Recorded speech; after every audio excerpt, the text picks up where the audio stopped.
নমস্কাৰ বন্ধু বান্ধৱীসকল, কেনে আছে আপোনালোক? মোৰ চেনেল কবিতা ভঁৰাললৈ আপোনালোক সকলোকে স্বাগতম জনাইছোঁ। আজি মই আপোনালোকক ক'ম পাকঘৰত ভুলতো নকৰিব এনেকুৱা কাম যাৰ কাৰণ সকলো শেষ হৈ যাব পাৰে।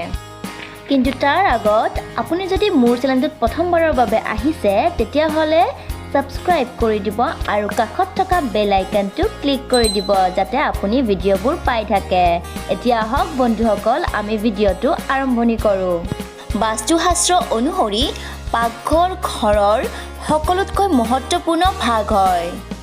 ইয়াত পঞ্চতত্বৰ প্ৰভাৱ সদায় থাকে। পৰিয়ালৰ সকলো সমস্যাৰ গুৰি পাকঘৰতে থাকে। যদি এইটো ভুল ডাইৰেকশ্যনত থাকে বা এনেকুৱা কিবা কাৰ্য পাকঘৰত হয় যিটো তাত হ'ব নালাগে, তেনেকুৱা কাৰণত নেগেটিভ এনাৰ্জি আহি পৰে। সেইকাৰণে পাকঘৰৰ বিশেষ ৰূপে ধ্যান ৰাখিব লাগে। পাকঘৰত মা লক্ষ্মী অন্নপূৰ্ণাৰ বাস হয়। এওঁলোকৰ কাৰণে ঘৰত সুখ সমৃদ্ধি আহি পৰে। পাকঘৰৰ পৰা সম্পূৰ্ণ পৰিয়ালৰ স্বাস্থ্য জড়িত হৈ থাকে, কাৰণ এইখনেই স্থান যাৰ পৰা আপোনাৰ স্বাস্থ্য হয় আৰু ভাল স্বাস্থ্যই মানুহৰ আচল ধন। বাস্তুশাস্ত্ৰ অনুসৰি পাকঘৰৰ লগত জড়িত কিছুমান বহুতো মহত্বপূৰ্ণ নিয়ম আছে। প্ৰথম কথা, পাকঘৰৰ দিশ। বাস্তু অনুসৰি পাকঘৰটো বনাওঁতে অগ্নিকোণত বনাব লাগে, তেতিয়াহে ইয়াৰ শুভ ফল প্ৰাপ্তি হয়। অৰ্থাৎ পাকঘৰ পূব আৰু দক্ষিণ দিশত বনাব লাগে। আৰু পাকঘৰৰ জুই শালো অগ্নিকোণ দিশত থাকিব লাগে, কাৰণ এইটো অগ্নিৰ দিশ হয়। আৰু যদি এইটো বনাওঁতে অসম্ভৱ হয় তেতিয়া উত্তৰ পশ্চিম দিশত পাকঘৰ বনাব লাগে, কিন্তু অগ্নি দিশত বনোৱা পাকঘৰ সৰ্বোত্তম হয়। ২ নম্বৰ কথা, অন্নপূৰ্ণা দেৱীৰ ফটো পাকঘৰৰ পূব দিশত লগাব লাগে। ইয়াৰ ক্ষেত্ৰত কেতিয়াও অন্নৰ নাটনি নহয় আৰু পৰিয়ালত কোনো ধৰণৰ হাই কাজিয়া নহয়। ৩ নম্বৰ কথা, মকৰাৰ জাল ভুলতো পাকঘৰত হ'বলৈ নিদিব। এইটো বহুত অশুভ হয়। ইয়াৰ কাৰণে স্বাস্থ্যও বেয়া থাকিব, লগতে দৰিদ্ৰতাও আহি পৰিব। কোৱা গৈছে যে য'ত মকৰাৰ জাল থাকে তাত মা লক্ষ্মী কেতিয়াও বাস নকৰে। ৪ নম্বৰ কথা, পাইপৰ পৰা টপ টপকৈ পৰি থকা পানী। মন ৰাখিব, পাকঘৰত যদি পানীৰ পাইপ আছে সেইটো যাতে বেয়া নহয় আৰু তাৰ পৰা পানী যাতে কেতিয়াও লিক নহয়। যদি পাইপৰ পানী লিক হৈ থাকে তেন্তে আৰ্থিক লোকচান হোৱাৰ সংকেত দেখা যায়। ইয়াৰ কাৰণে পৰিয়ালৰ আৰ্থিক স্থিতিত বেয়াৰ ফালে গুচি যায়, লগতে টকা পইচাৰো আগমন ৰখি যায়।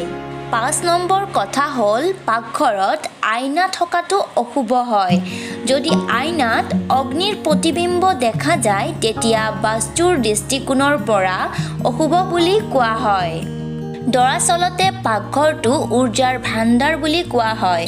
যদি আইনা ৰখা যায় তেতিয়া সেই উৰ্জাৰ প্ৰভাৱ দুগুণ কৰি দিয়ে, যিটো স্বাস্থ্যৰ কাৰণে ঠিক নহয়। ৬ নম্বৰ কথা, ভগা ছিগা বস্তু। কিছুমান মানুহে পাকঘৰটো ষ্ট'ৰ ৰুমৰ দৰে ৰাখে আৰু ভগা ছিগা বস্তু ৰাখে, যাৰ কাৰণে নেগেটিভ এনাৰ্জি আহি পৰে। পাকঘৰটো সদায় চাফ চিকুণ কৰি ৰাখিব লাগে, লেতেৰা হৈ থাকিব দিব নালাগে।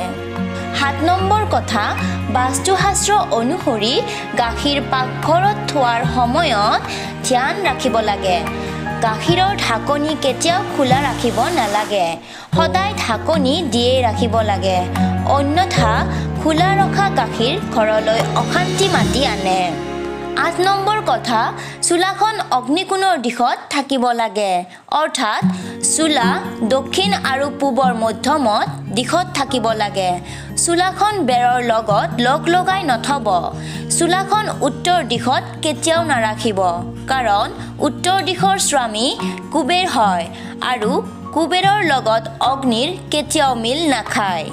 ৯ নম্বৰ কথা, পাকঘৰত চাউল, নিমখ, আটা, হালধি আৰু গাখীৰ এইবোৰ বস্তু কেতিয়াও শেষ হ'বলৈ নিদিব। পাকঘৰত চাউল শেষ হৈ যোৱাত শুক্ৰ গ্ৰহৰ প্ৰভাৱ সমাপ্ত হয়। নিমখ শেষ হৈ গ'লে অশুভ বাতৰি পাব পাৰে। আটা শেষ হৈ গ'লে মানসিক অশান্তি আহি পৰে। হালধি শেষ হৈ গ'লে ধনৰ নাশ হৈ যায়।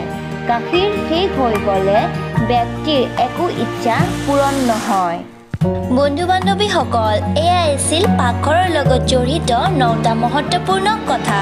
যদি মোৰ এই ভিডিঅ'টো আপোনালোকৰ পচন্দ হৈছে তেন্তে লাইক আৰু কমেণ্ট কৰি দিব, লগতে শ্বেয়াৰ কৰিবলৈ নাপাহৰিব। ধন্যবাদ।